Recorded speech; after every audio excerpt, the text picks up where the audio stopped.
Hi, I'm Trish Harris, an MBA and licensed enrolled agent. I specialize in tax resolution and business management. Today we're going to discuss the IRS audit and what you need to know to survive. First of all, when you get a notice that the IRS is auditing your return, the very first thing you should do is take note of the response date. There's going to be a date on the form by which you need to make contact with the IRS auditor. The second thing you need to do is note the tax year that's being audited. You want to make sure that you pull your copy of that tax return and review it. The IRS notice will typically specify what areas of the return the IRS is most interested in focusing on. This can be a specific schedule, a specific item or credit. So you want to make sure that you pay attention to the actual area that the IRS is focused on. The second, and I think personally the most critical, is fairly assess whether or not there were any errors in the return.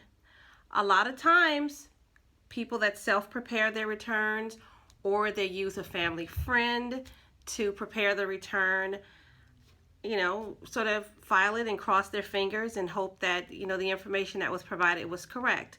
So you want to look at the return and honestly evaluate, did you have the knowledge base to correctly take the positions that you took on the returns? How comfortable are you with the skills of the preparer that prepared the return? So you want to have an honest sort of self-reflection about the quality of the return as it was filed. The second thing you want to make note of, do you actually have the records on hand that the IRS may request you to produce in the audit? Is your record keeping up to date? Can you access the receipts in a short time frame? Better yet, did you rely on actual documentation to prepare that return, or was it all sort of guesstimates? And the reason that you want to make these sort of reflective analysis about where things stand with your record keeping and how the return was prepared is to make an informed decision as to whether or not you personally are best suited to present yourself in the audit.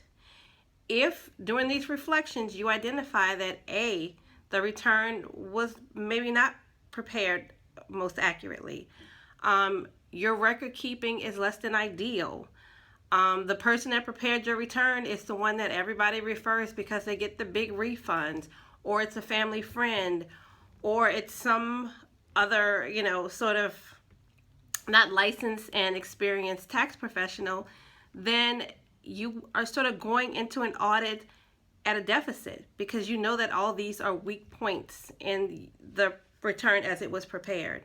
So if you find when doing the reflection that, something about the preparation could be a bit questionable, I strongly advocate that you identify a licensed and experienced tax professional to consult with to advocate for you in the audit. I personally specialize in tax representation. I represent individuals, small businesses, fiduciaries.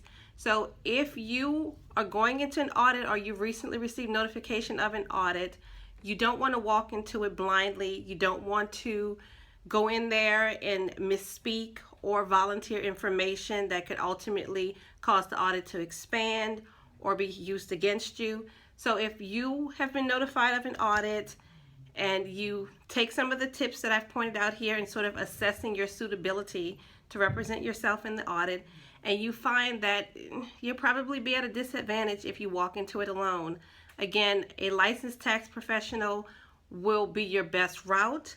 We know the techniques, the angles, the strategies based on the sections of the return that the IRS is focused on, that they're basically assessing the Q&A, the questions and answers that go on during an audit, that they're assessing your responses to either qualify you for an examination change or a change in your return based on your failure to answer the questions within the allowable parameters, or what information they need to get from you in order to expand their audit scope.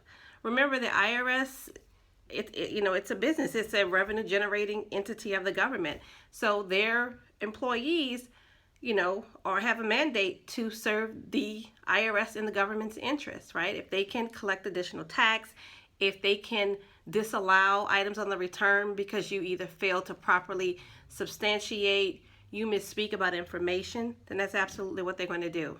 So again, fairly assess your ability to advocate for yourself, to look at your return objectively, and if you find that there are weaknesses in your ability to present yourself, you're not as comfortable with the quality of the return preparation as maybe you should be, then I strongly suggest that you contact a tax professional like myself.